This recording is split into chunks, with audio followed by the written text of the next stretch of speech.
Normally when we think about our identity, it feels like this anchor, like it's incredibly fixed. Right, it's solid ground. Yeah, exactly. You have a birth certificate, you have a hometown, family history, you have a face staring back at you in the mirror. It's the one thing you can always rely on being true. Which is, I mean, how a functioning society has to operate, right? We Yeah. rely on the foundational truth of who people are just to, navigate daily life. From getting a bank loan to crossing a border. Exactly. But then you step into the world of elite espionage, and suddenly that solid ground just completely evaporates. Identity isn't an anchor anymore. It's clay. Yeah, it is something to be completely dismantled, fabricated from scratch, and worn like a tailored suit.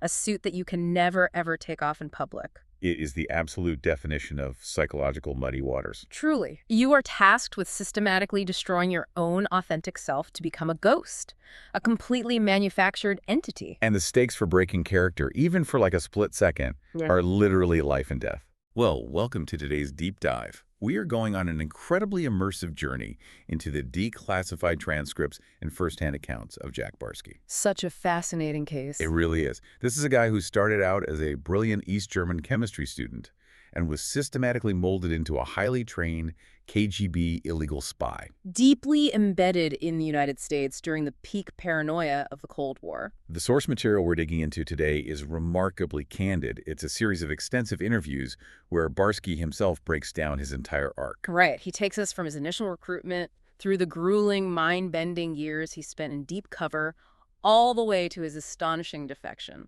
And his survival, honestly. We're diving into this because Barsky's story isn't just, a piece of dusty Cold War history. No, not at all. We want to extract the reality of spy tradecraft and separate it from the James Bond and Jason Bourne myths we've all grown up with. Which are very different from reality, as we'll see. Oh, entirely different. But more importantly, the psychological tactics the KGB used to break him down and build him into a weapon, well, they're the exact same tactics that have evolved into the digital warfare happening on our screens today. Right. The analog tools of the 1980s have been replaced by algorithms. But the underlying human vulnerabilities, the exact psychological levers that intelligence agencies exploit, they remain entirely unchanged. Yeah, the core game is the same. So you might not be a spy hiding in a safe house, but understanding how information is gathered, manipulated, and weaponized is an absolutely essential skill for navigating the world right now. It really is. Let's start at the very beginning of the assembly line. Because before a spy can steal state secrets or manipulate foreign governments, they have to be built from scratch. You don't just walk into a recruitment center and hand them a resume. Right. You don't just sign up to be an international man of mystery. How does a promising young man actually become an instrument of a totalitarian state? The starting point of Barsky's journey is fascinating because it completely upends our assumptions. How so? Well, when we think of people who get swept up into radical organizations, we often picture someone marginalized, someone desperate looking for a sense of belonging. Or maybe someone with a dark criminal past. Right. But Barsky was the exact opposite of that profile. He was a superstar. He was 21 years old in his third year at a top university in East Germany studying chemistry. And an athlete, too. Yeah, he was in the starting lineup for his university's basketball team. And he held this incredibly prestigious national scholarship. Which was highly exclusive. We were talking about a scholarship where there were only 100 recipients in the entire country. Right. And to get that scholarship, you couldn't just be smart. You had to have absolutely perfect grades. And you had to be a devoted, highly active member of the communist youth movement. Exactly. The KGB, much like Western intelligence agencies, was hunting for a very specific elite profile. They were fishing in the top-tier universities. They wanted someone intellectually brilliant, physically capable, and above all, ideologically pure. Barsky was known on campus as a dedicated, theoretical follower of Karl Marx and Vladimir Lenin. So by all state metrics, he was the perfect asset. Precisely. So picture this. He's sitting in his bleak East German university dorm room, probably studying organic chemistry, and there's a knock at the door. Right. A guy in a suit is standing there, claiming to be a representative from a local optics firm. Which Barsky notes in the transcript was immediately the dumbest lie he'd ever heard. Because in communist East Germany, companies didn't send corporate recruiters to poach talent. No, the state simply dictated where you worked after graduation. So the recruiter knew the premise was absurd on its face. He wasn't there to actually trick Barsky with a flawless cover story. Right. He was there to test Barsky's cognitive reactions in real time. The recruiter employs a classic, globally recognized interrogation technique. Complete small talk, right? Yeah.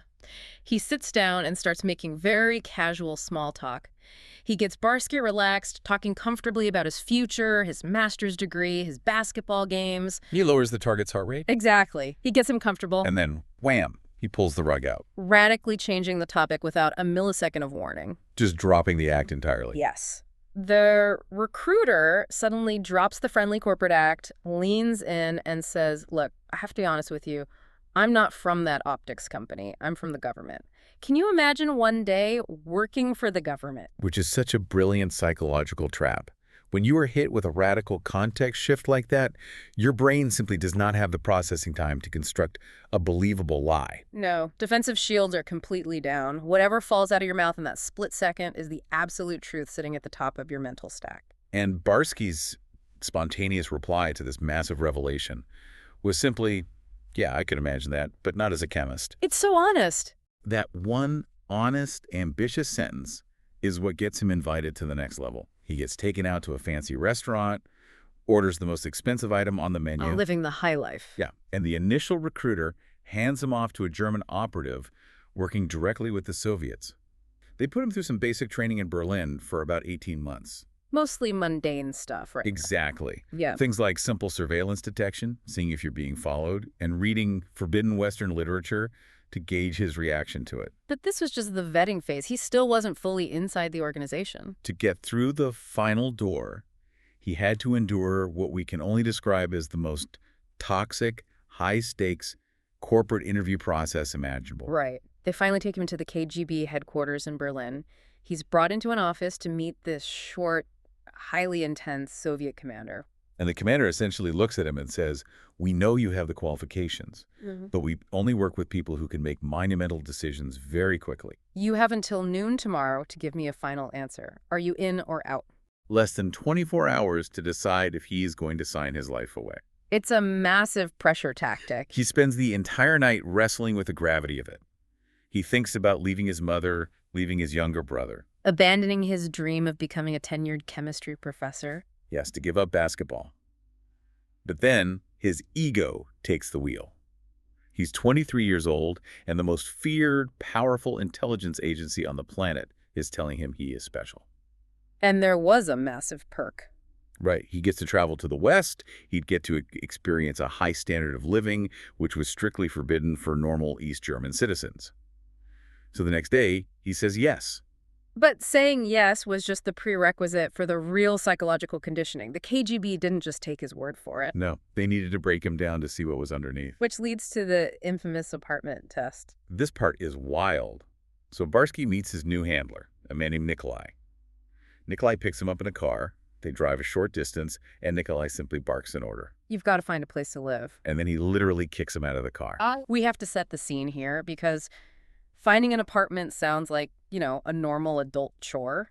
But this is post-war, heavily destroyed, rigidly government-controlled East Berlin. Living space was severely restricted and centrally managed by the state bureaucracy. You couldn't just open a newspaper, find a classified ad, and rent a flat. You couldn't even legally stay in a hotel without state authorization. So by design, Nikolai had given him an impossible task.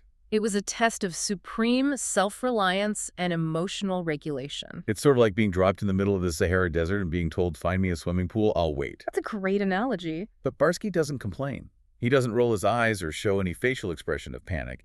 He just takes a train to the absolute farthest outskirts of the city. He starts knocking on random doors. Yeah, and eventually convinces someone to rent him a freezing, windowless concrete garage. And we're talking about brutal conditions. There is no chair.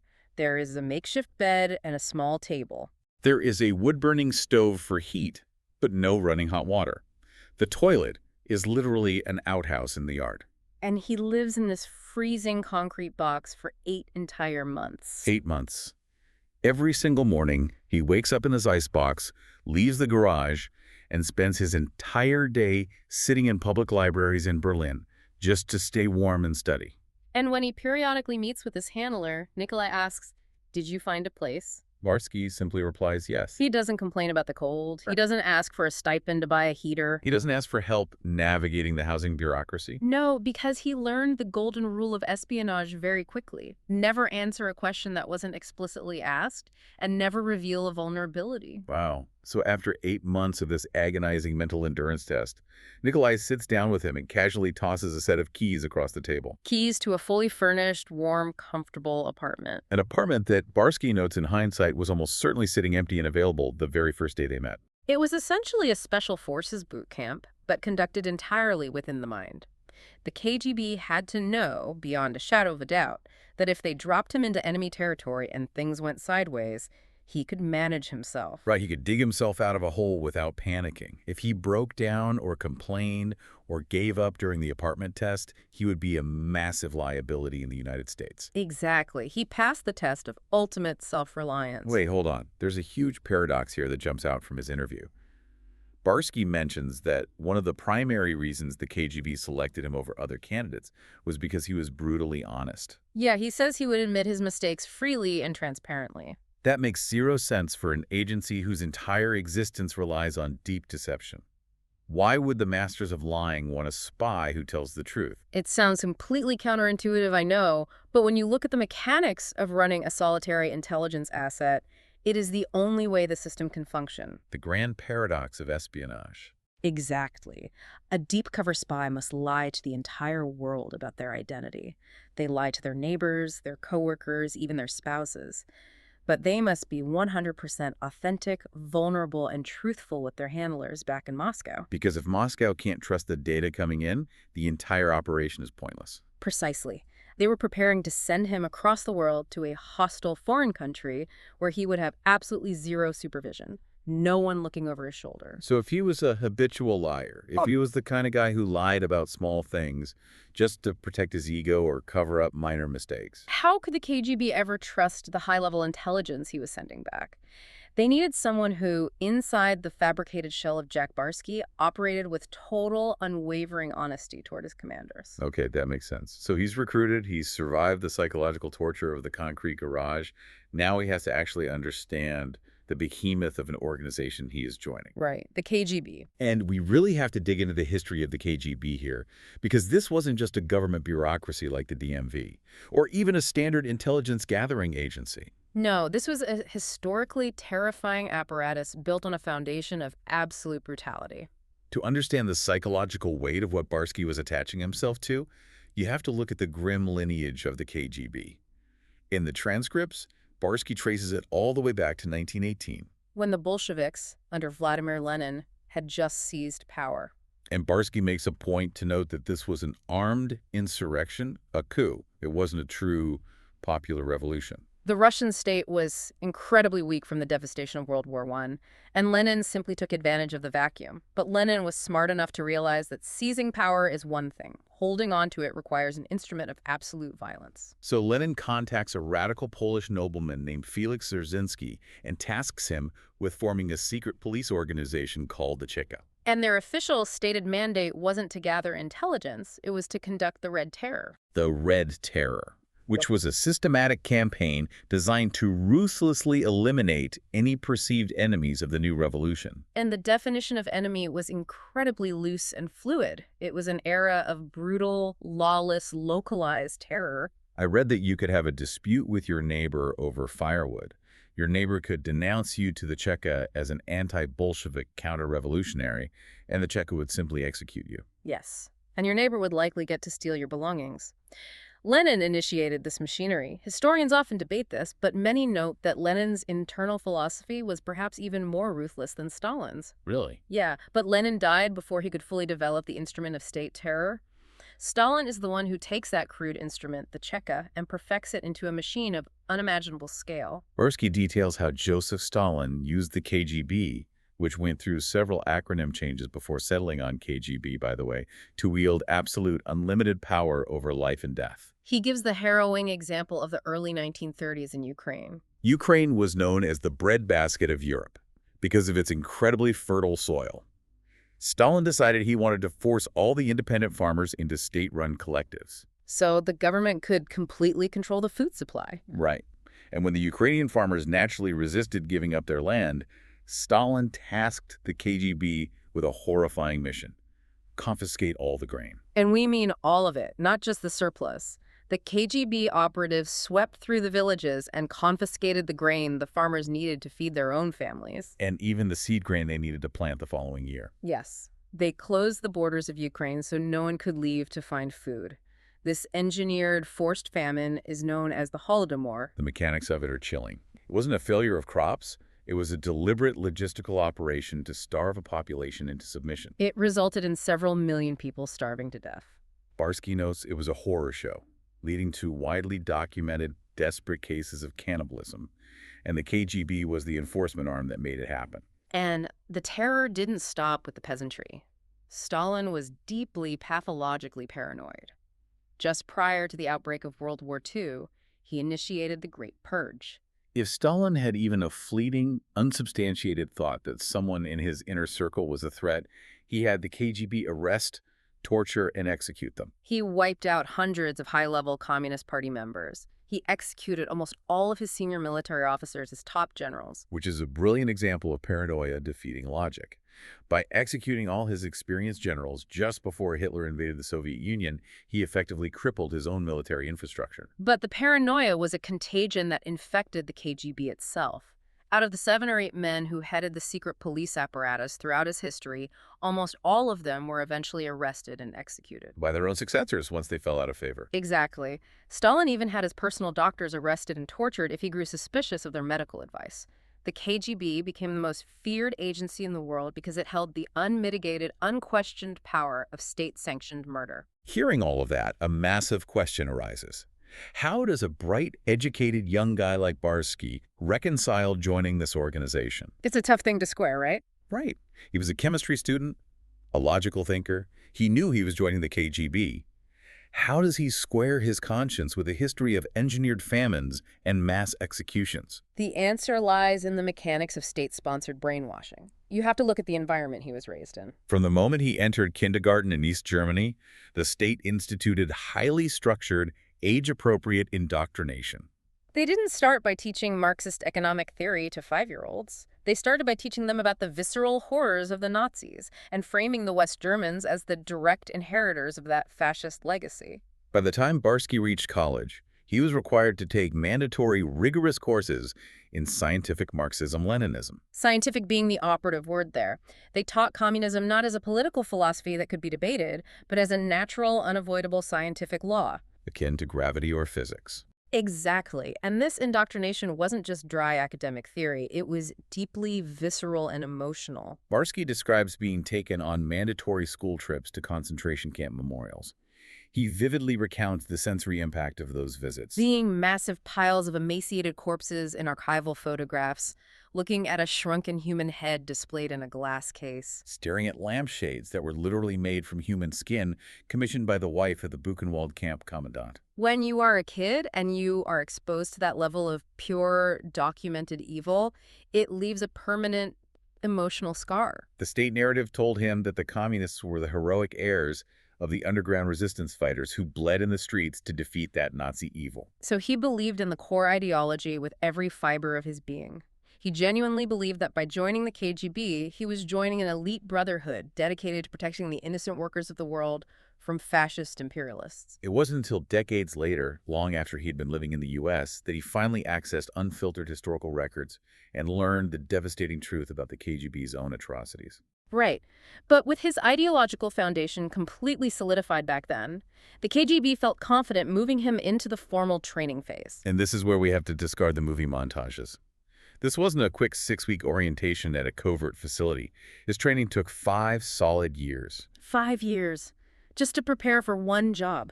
Because of his immense natural talent for languages, the KGB realized they had a very rare asset. They realized he could actually pass as a native-born American. Most Soviet spies always retained a slight accent, limiting their cover stories to immigrants.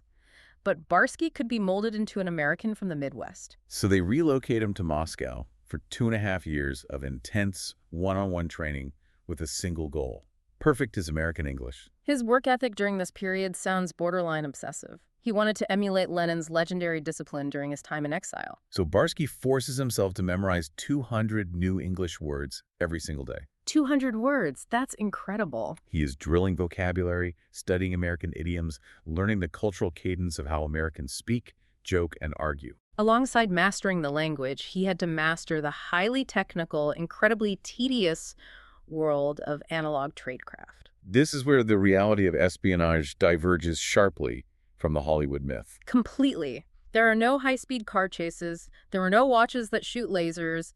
It is meticulous, paranoid, deeply lonely logistical work. When he describes his daily routine, it sounds like the most elite spies in the world are essentially just highly trained, extremely stressed out mailmen. That is the perfect analogy. The core of his job was secure logistics. It's all about moving pieces of information from point A to point B without anyone noticing. He spent months learning how to create and service dead drops. A dead drop is a method of passing an item or information to another person without the two of you ever being in the same place at the same time.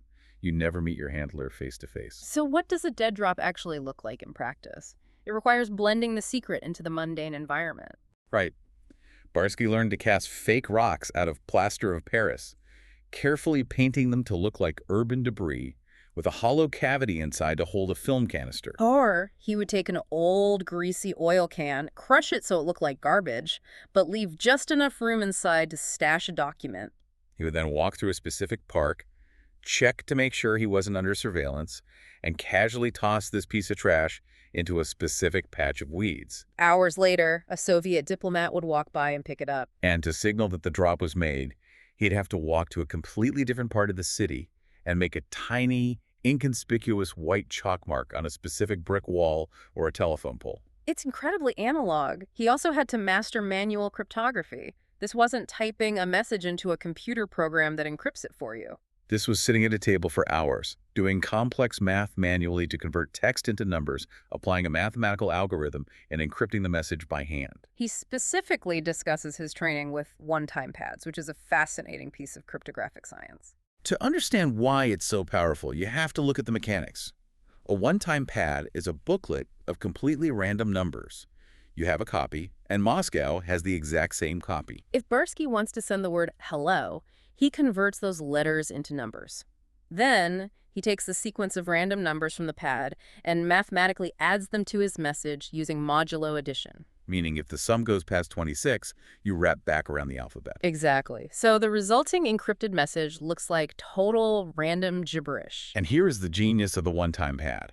If the numbers on the pad are truly random, and if you use that specific page of the pad only once and then immediately burn it, the encryption is mathematically unbreakable. It doesn't matter if the NSA intercepts the message. Even today, with massive supercomputers and AI, you cannot crack a true one-time pad because there is no underlying pattern to discover. It is the holy grail of secure communication, but it requires the painstaking manual labor of the spy to execute it flawlessly. He also spent countless hours in a dark room mastering micronauts. This sounds like sci-fi, but it's purely analog physics. Yeah, you take your handwritten intelligence report and you photograph it with a special camera.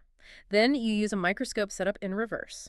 Instead of using lenses to magnify a tiny object so your eye can see it, you project the image of your large document through the inverted lenses, which shrinks the image down to the size of a period at the end of a sentence. You capture that microscopic image on a tiny sliver of high-resolution photographic film. Right, and then you take a needle, punch out that tiny speck of film, and use a microscopic dab of glue to stick it underneath the corner of a totally normal postage stamp. You stick that stamp on a mundane letter to a fake aunt in Paris and drop it in a mailbox. When Moscow intercepts the letter, they peel off the stamp, put the speck under a microscope, and read a full page of text. It's incredibly tedious, anxiety-inducing work. And notice what is completely absent from this 5-year training regimen: weapons. Right. Barsky explicitly states in the transcript that his hand never touched a firearm or a knife in his entire life. He received some very basic self-defense training just to escape a mugging, but no aggressive combat training, no assassination techniques. He also wasn't taught the dark arts of seduction or honey trapping. He mentions that the East German Stasi used that tactic heavily. They had male operatives called ravens who were specifically trained to romance and seduce lonely secretaries who worked in high-level West German government offices, eventually blackmailing them for state secrets. But Barsky wasn't trained in that either. This absence of weapons and seduction training highlights a crucial organizational philosophy within the KGB: extreme compartmentalization. The KGB functioned on a strict need-to-know basis. They kept their gatherers, the meticulous, highly trained observers like Barsky, completely separated from their killers and saboteurs. Barsky notes that he had absolutely no idea that places like Laboratory 12 even existed. Laboratory 12 was the infamous KGB facility dedicated to creating undetectable poisons. Toxins designed to mimic natural heart attacks. Barsky was an intelligence gatherer, kept entirely isolated from the wet-work division. Okay, so after 5 years of intense, isolated training in Moscow, he is finally deemed ready. It's time to deploy him to what the KGB called the main enemy, the United States of America. And here is where we have to unpack the concept of the illegal, because it's a very specific, highly dangerous tier of espionage. To understand how unique Barsky was, we need to map out the intelligence ecosystem. Broadly speaking, there are 3 types of operatives a country can deploy. The vast majority of spies are diplomats. They operate out of an official embassy, pretending to be a cultural attaché or an agricultural liaison. The benefit is they have diplomatic immunity. If they get caught stealing secrets, the worst that happens is they get expelled from the country. The massive drawback is that the host country's counterintelligence agency, like the FBI, knows exactly who they are and monitors their every move. Then you have the second tier, NOCs, or non-official cover operatives. These people usually use their real names and real backgrounds, but they pretend to be visiting professors, journalists, or international businessmen. They operate without the safety net of the embassy. If a NOC gets caught, they don't get deported. They go straight to federal prison. But then you have the third, rarest, and most psychologically demanding tier, the illegals. An illegal completely sheds their original identity and assumes a fabricated one. Now, many Russian illegals try to soften the cultural blow by acquiring citizenship in a third country first. They might spend years building life in Canada or Brazil and then immigrate to the U.S. as a Canadian or Brazilian citizen, which helps explain away any lingering accent or cultural quirks. But Barsky's path was much more difficult. Because his American English was deemed flawless, he was going in as a native-born U.S. citizen. Which means he has the ultimate potential to be a true Manchurian candidate. If his background holds up, he could theoretically run for political office. Become a defense contractor or become the CEO of a major corporation and pass every single background check. But to achieve that level of deep infiltration, he needs a legend. A completely bulletproof fake background story. Constructing a legend is an administrative art form, and the KGB constructed a very solid foundation for him. They didn't just invent a name. They went into the archives and gave him the real, authentic birth certificate of a boy named Jack Barsky, who had tragically died at the age of 11. In the pre-digital era of the 1970s and 80s, birth registries and death registries were maintained by different departments and were rarely cross-referenced. They created an elaborate backstory to explain any minor flaws. They said he grew up in a bilingual household to explain any tiny, lingering traces of a German phonetic structure. They even built his employment history around a chemical plant that had notoriously exploded and burned to the ground, conveniently destroying all personnel records that an investigator might try to verify. It's a brilliant administrative setup. The paperwork was flawless. But then, the theoretical plane crashes headfirst into the reality of American life. And this brings us to one of Barsky's most profound, memorable insights from the interview, what he calls the aquarium analogy. Yes, because before he left Moscow, the senior KGB officers sat him down to give him final advice on how to integrate into the American working class and build his cover. They seriously told him, Jack, when you get to New York, you should become a stevedore, a dock worker unloading cargo ships. Or, if you can't do that, become a taxi driver. Which demonstrates a staggering ignorance of how American society actually functions. You can't just stroll down to the Brooklyn Navy Yard, announce you are a stevedore, and start moving cargo. No, it's a heavily unionized, tightly controlled environment. You need deep local connections, union cards, and familial ties just to get on the wait list. And being a taxi driver meant working grueling, endless 12-hour shifts for minimum wage, leaving absolutely zero time, energy, or social mobility to actually conduct espionage. It's stunning how blind the KGB was. The Soviet diplomats living in the U.S. only ever interacted with other diplomats. They lived in isolated compounds and read the New York Times, thinking that gave them a pulse on the country. This is exactly where Barsky drops the aquarium analogy. He says, watching fish in an aquarium doesn't mean you know what it feels like to be a fish. The KGB theorists in Moscow were staring through the glass. They understood the broad strokes of American politics, but they didn't understand the fundamental realities of individual freedoms. Or the unwritten rules of the job market, or the basic civic infrastructure of an open society. It's like the KGB was trying to play a highly complex video game using a controller from completely different, incompatible console. And this institutional blind spot leads directly to what was almost a catastrophic day one failure for Barsky. The KGB's plan A for Barsky was incredibly ambitious. They didn't want him to just be a mid-level worker. They wanted him to get a legitimate American passport, take KGB funds, and move to Switzerland or Austria. There, he would open a legitimate business funded by KGB money laundering operations. He would run this business for a few years, establish a track record of massive success, and make $10 or $20 million. Then, he returns to the United States, not as a nobody, but as a wealthy, cosmopolitan elite. He uses that vast wealth to buy his way into exclusive country clubs and high society circles where Pentagon generals and senior politicians spend their weekends. It's a genius long-term infiltration strategy. Buy your way into the circles of power. But the entire master plan goes up in smoke during a single administrative errand at Rockefeller Center. Barsky needs his passport to initiate Plan A. He decides to go in person to the passport office in New York, which was his first tactical error. In those days, he easily could have submitted the application by mail and avoided human scrutiny. But the fatal error was on the application form itself. Living his temporary cover life, Barsky honestly, and perhaps naively, listed his current occupation as a bicycle messenger. But when he got to the fields asking for planned travel destinations and dates of travel, he left them completely blank. Put yourself in the shoes of the clerk behind the desk for a second. You have a guy standing in front of you who claims to be making minimum wage dodging traffic as a bike messenger. Yet he is urgently applying for an international passport, but he has absolutely no idea where he wants to travel or when he plans to go. It makes zero logical sense. The clerk immediately gets suspicious. He looks at Barsky, says he has some doubts about his identity, and slides a supplemental, detailed questionnaire across the counter.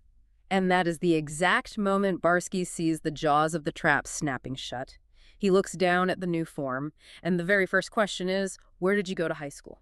Now, he has a fake high school memorized from his KGB legend, but he knows that if he writes that school down, and the suspicious clerk walks into the back room and makes one phone call to that school's records department, they will instantly find out that no Jack Barsky ever attended. The lie will collapse in real time. He is trapped in the lobby. Plan A is dead. If he fills out the form, he commits federal perjury and goes straight to prison. This is the exact moment where the brutal apartment test in the freezing Berlin garage pays off. The requirement for rapid, independent decision-making under pressure saves his life. He doesn't freeze, he doesn't sweat, or show internal panic. Instead, he fakes an external outburst of righteous American anger.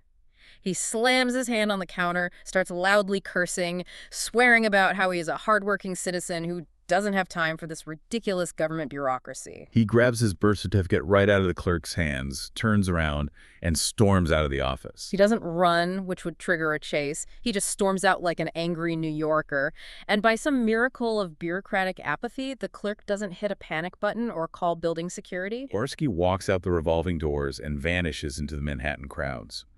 He is free, but the multi-million-dollar master plan is entirely ruined. He can never apply for a passport again. He is stuck in the United States, forcing him to settle for a regular, mundane corporate job just to maintain his cover and survive. Which forces us to ask a really important question about the reality of intelligence gathering.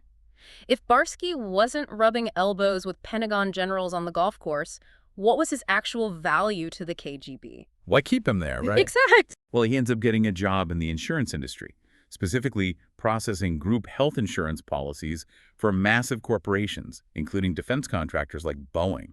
Because of his role, he has unrestricted access to the private medical records of thousands of people, many of whom hold high-level security clearances. He realizes this is a gold mine. He encrypts a message to Moscow offering this treasure trove of data. He tells them he can identify defense workers who have secret drug addictions or massive debt from a sick child. Perfect targets for KGB blackmail and coercion. And Moscow's response? Silence. The KGB completely ignores the offer. Barsky refers to his superiors in the transcript as the Keystone Cops of intelligence. The massive, rigid, top-down hierarchy of the Soviet system allowed incompetent bureaucrats to hide behind protocol and miss massive, innovative opportunities presented by their agents in the field. So what did he actually do for a decade? Mostly, he sent back sociological reports on shifting American public opinion, and he scouted university campuses looking for radicalized students who might eventually enter government service. But his true overarching purpose, which he wasn't even fully aware of until much later, was to act as the ultimate insurance policy. You have to remember the context of the early 1980s. The Cold War was at its absolute most dangerous peak since the Cuban Missile Crisis. The rhetoric between Reagan and Soviet leadership was incredibly hostile. The KGB genuinely believed that if a hot war broke out, or if diplomatic relations were fully severed, the FBI would immediately expel or arrest every single official Soviet diplomat and NOC operating in the country. The deep cover illegals, like Barsky, hiding in plain sight as boring suburban Americans, would be the only intelligence assets left on the board. And Moscow would desperately need someone to handle their most valuable, high-producing assets. Because, as Barsky points out with a bit of professional irony, the KGB's biggest, most devastating successes didn't come from highly trained Soviet illegals rappelling down elevator shafts. Nope. The biggest wins came from American traitors. Walk-in. Moles, the people already inside the vault. Yeah. He's talking about men like Aldrich Ames in the CIA and Robert Hansen in the FBI. These were American intelligence officers who voluntarily walked into the Soviet embassy and offered to sell out their country. They caused catastrophic generational damage to U.S. intelligence networks, getting dozens of American assets in Russia executed. And why did they do it? When counterintelligence agencies analyze betrayal, they use the acronym MICE to understand the core motivations: money, ideology, coercion, and ego. It's a classic framework. Aldrich Ames did it purely for money. He was drowning in debt, he had a wife with incredibly expensive tastes, and he simply needed a massive infusion of cash to maintain his lifestyle. Robert Hansen, on the other hand, did it for ego. He was a classic malignant narcissist who felt he was vastly smarter than his peers, felt constantly underappreciated by his FBI superiors, and wanted to prove he could outsmart the entire system. But when Barsky evaluates this framework, he adds a fascinating, deeply human fifth element. He argues that the absolute strongest, most potent motivator to flip an agent isn't found in that acronym. It isn't money or ideology, it's love. Put yourself in that hypothetical agent's shoes for a second. Imagine you are a loyal FBI analyst. You have a daughter, and she is diagnosed with a rare, fatal illness. The only experimental treatment available is in another country. It costs $500,000, and your insurance won't cover a dime. You are watching your child fade away. Then, a quiet Russian man approaches you in a park and offers you a briefcase with exactly $500,000 in cash, no strings attached, except he just needs the names of 3 informants. What do you do? If your family's survival absolutely depended on crossing a fundamental moral line, could you be flipped? It's a chilling psychological reality that intelligence agencies exploit constantly. Love, and the desperation that comes from it, can override any ideological loyalty. But if we pull back and look at the macro picture of the Cold War, Barsky's story highlights a profound historical irony. Despite having devastating moles like Ames and Hansen, Despite having incredibly disciplined illegals like Barsky, despite having arguably the most aggressive and pervasive espionage network in human history, the Soviet Union still completely collapsed. which feels like a contradiction. If your spies are winning, if you have all the enemy's blueprints and secrets, shouldn't you win the war? It reveals the ultimate limitation of espionage. Having the enemy's secrets is completely useless if your own foundational infrastructure is rotting from the inside out. Through espionage, the Soviets stole immense amounts of strategic data, including highly classified NATO nuclear response plans. But the Soviet leadership, despite their rhetoric, wasn't suicidal. They never actually intended to launch a preemptive first strike because they knew the American counterstrike would mean their own total destruction. So they spent billions building an intelligence apparatus that filled filing cabinets with military secrets they could never practically use, while their domestic economy, their agricultural sector, and their civil society crumbled into ruin around them. That is wild. The ultimate victory in the shadows meant absolutely nothing in the daylight. And speaking of things crumbling, Barsky's own carefully constructed, comfortable American life is about to hit a massive brick wall. For over a decade, Barsky had been seamlessly living his cover. He had a corporate job, a house, and an American partner. But the routine of an illegal requires constant vigilance. He was required to periodically monitor prearranged physical locations for visual signals from the KGB. Usually, these were mundane, like a simple white chalk mark on a specific mailbox confirming that a radio transmission had been received. But one morning, during his normal commute, he looks up at a steel support beam under the elevated subway line in Queens. And his blood runs cold, because painted on the steel beam is a bright, fist-sized red dot. This wasn't a routine confirmation mark. This was the ultimate break glass in case of emergency protocol. The red dot had a very specific meaning. Danger. You are severely compromised. Do not go back to your house. Do not go to your office. Retrieve your emergency cash stash and fake passport and run immediately to the Canadian border and surrender to the Soviet embassy. And Barsky is paralyzed. He freezes because he's suddenly torn apart by a massive, agonizing conflict of interest. He isn't the isolated 23-year-old zealot anymore. He has an 18-month-old daughter named Chelsea living with him in the U.S. Her mother is an immigrant from Guyana with very little formal education and no financial safety net. If Barsky follows orders and flees to the Soviet Union, he knows he will be welcomed as a decorated hero. He'll be given a comfortable dacha, a lifelong pension, and a fat bank account. But his American daughter and her mother will be abandoned, left to face absolute abject poverty in New York. However, the alternative is equally terrifying. If he defies a direct emergency extraction order from the KGB, he knows Moscow will officially classify him as a traitor and defector. And he knows exactly, intimately, how the KGB deals with defectors. They send an assassination team to silence them. So what does a highly trained spy do when faced with an impossible choice? He decides to just kick the can down the road. He goes to work. He does nothing. He aggressively ignores the signal, hoping it's a mistake.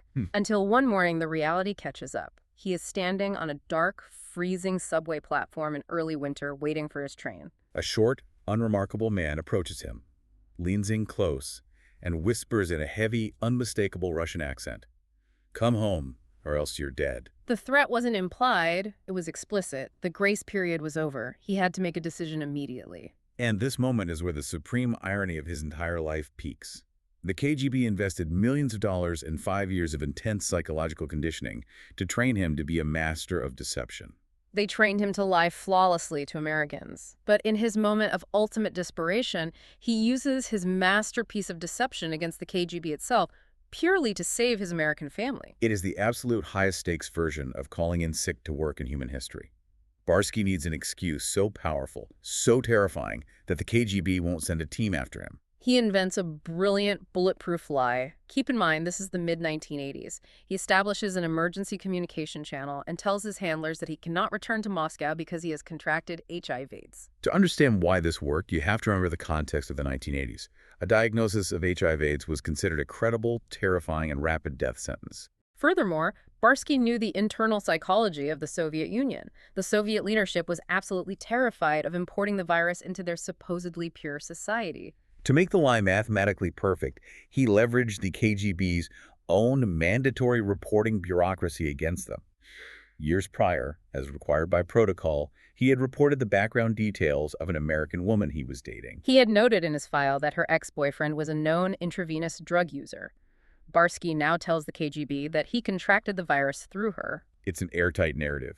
The KGB checks his old files, sees the report about the drug user, and believes him completely. Their fear of the virus overrides their desire for vengeance. They sever all operational ties immediately, effectively abandoning him in the United States to die quietly. They even take the extra step of informing his real family back in East Germany that Jack died of AIDS. In fact, if you look at his file in the German social register today, it still officially lists his date of death as 1988. He beat the machine. He was finally free from the shadow of Moscow. With the KGB believing he was dead, he fully leaned into the American dream. He bought houses in the suburbs, he installed a swimming pool, he played golf on the weekends. He raised his family, and he mentally locked his entire KGB past away in a vault. He essentially hypnotized himself into forgetting he was ever a spy. But as we see time and time again in the intelligence world, the past always has a way of catching up. Because while Moscow thought he was dead, the FBI was very much alive, and they were watching. But how did they even find him? His legend held up for over a decade, and his own agency thought he was deceased. How does an inactive ghost get caught? The breach that exposed him didn't happen in a back alley in New York. It happened deep inside the archives in Moscow. A senior KGB archivist named Vasily Mitrokhin had grown deeply disillusioned and disgusted by the Soviet system over the decades. Over the course of many years, Mitrokhin secretly, meticulously hand-copied massive amounts of highly classified KGB operational files. He hid these notes in his shoes and under his floorboards. Eventually, after the Soviet collapse, Mitrokhin defected to British intelligence, MI6, bringing this treasure trove of secrets with him. Hidden deep within those thousands of files was a tiny, fragmented piece of information. There was a deep-cover KGB illegal who had operated in the American Northeast under the alias Barsky. MI6 hands this intel over to the FBI. And for the FBI, it doesn't take long to solve the puzzle. They just cross-reference Social Security records and look for anomalies. They quickly find a Jack Barsky living in Pennsylvania who inexplicably didn't get a Social Security number until he was 40 years old. That's a massive red flag. But the FBI doesn't just kick down his front door with a SWAT team. No, because the FBI had a much bigger strategic problem to solve. They didn't know if Barsky was still an active operative. You have to remember the era. The FBI was reeling from the devastating discoveries of the Ames and Hansen moles. Counterintelligence was deeply paranoid that an elite illegal like Barsky could be the handler running even more undetected moles deep inside the U.S. government. If they arrest him immediately, they lose the chance to see who he talks to. They needed to watch him to map his network. So they put him under intense, suffocating surveillance for 3 solid years. They actually bought the house directly next door to his in Pennsylvania. The lead FBI counterintelligence agent on the case, a guy named Joe Riley, would sit on a hill across the street with binoculars, pretending to be an avid bird watcher, just observing the minutiae of Barsky's daily family life. Agent Riley wasn't just watching him mow the lawn. He was conducting a brilliant, long-term psychological assessment. By watching Barsky interact with his kids, argue with his wife about groceries, and live this completely mundane suburban existence, Riley concluded that Barsky was thoroughly, genuinely Americanized. He wasn't acting. He was likely completely inactive. The FBI realized that an aggressive physical takedown would just make him defensive. They realized that an intellectual psychological checkmate would be far more effective in getting him to confess. The actual takedown is orchestrated like a piece of theater. It happens during Barsky's evening commute. He is driving home from his job in New Jersey, across the Delaware River into Pennsylvania. He pulls up to a toll booth and rolls down his window to throw some quarters into the basket. Suddenly, a uniformed state trooper steps out and waves him over to the side for what looks like a routine, annoying traffic stop. Barsky is frustrated, but he complies. He puts the car in park and rolls down the window. But the trooper doesn't ask for his license. Instead, a second man in plain clothes approaches from the passenger side, flips open a leather badge case, and says calmly, "FBI, we would like to talk to you." Barsky describes that specific moment as feeling like 50 gallons of ice water being dumped over his head. The massive vault of repressed memories that he had locked away for a decade instantly burst open and flooded his brain. The gig was up. They escort him out of his car and walk him over to an unmarked federal vehicle. Agent Riley opens the back door for him. Barsky looks inside, and the FBI partner sitting in the back seat has his pant leg hitched up, clearly displaying a gun strapped to his ankle. It's an intentional, highly calculated prop. A silent signal that while they're being polite, this is a deadly serious federal operation. Barsky sits down and asks, "Am I under arrest?" Agent Riley shakes his head and delivers this incredible loaded line, "This may not be the worst day of your life." They drive him to a cheap L-shaped motel nearby. But it's not just a room. The FBI has quietly rented out the entire motel complex to ensure total operational security. There's a heavily armed guard standing at the door.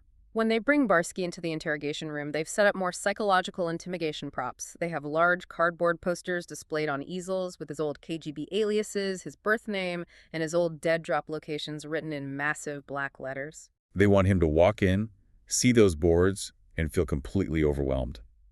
But Barsky looks at the posters, and his analytical brain kicks in. He realizes that all the information on those boards is incredibly old.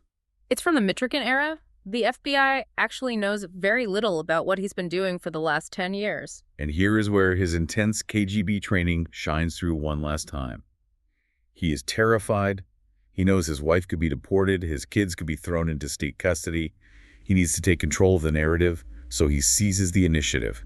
He speaks first. He completely diffuses the aggressive tension in the room. He looks at the agents and tells them he knows the only possible way to protect his family is through complete, unvarnished cooperation. He promises to give them absolutely everything they want to know about KGB operations. He even manages to crack a joke to break the ice, looking at Agent Riley and asking, "What took you guys so long?" That line actually gets a genuine smile out of Riley. In 3 minutes, Barsky manages to establish a human rapport with his interrogators. Wait, there's a detail here that seems crazy. At the end of that first long interrogation session, they don't handcuff him. The FBI commander actually lets him get back into his own car and drive home to his family for the night. The commander tells him, "If you think you can run, think twice. We have every escape route covered." But Barsky admits in the transcript that he had secretly built a hidden back door in his basement that led directly into the dense woods behind his house. The FBI surveillance team had no idea it existed. He had a clear path to escape.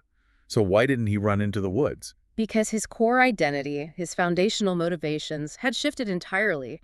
He was no longer the 23-year-old ideologue who worshipped the KGB and craved adventure. He was a middle-aged father. He was exhausted. He was tired of running, tired of the constant low-level paranoia.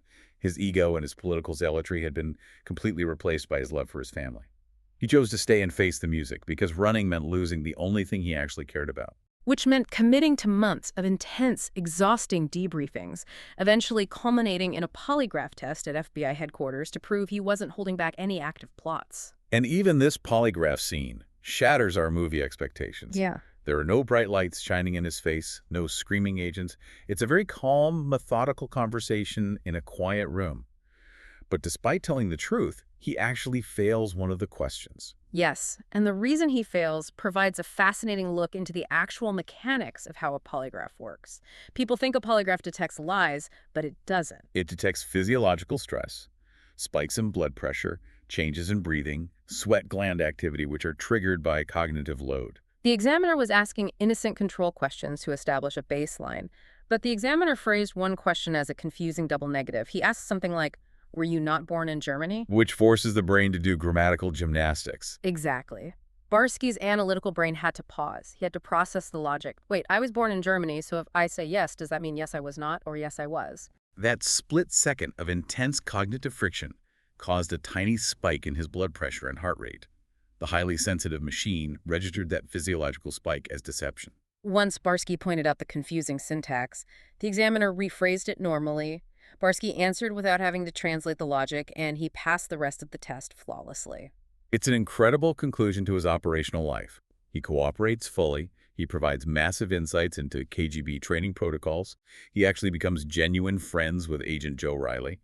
And he is allowed to remain free in the U.S., ultimately becoming a citizen. His analog journey ends there, but his insights don't.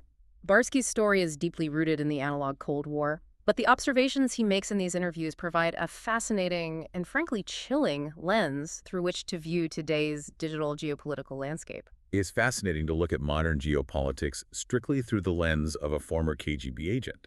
When Barsky looks at the global stage today, he analyzes leaders not as a political pundit, but through their psychological profiles and their methodologies of control. Right. For instance, he looks at the dynamic between Donald Trump and Vladimir Putin. He classifies both men broadly under the psychological umbrella of political narcissists, men who inherently believe they deserve all the power they have, and then some. But he draws a very sharp, distinct line in how they actually execute that power. He describes Trump's approach as highly transactional.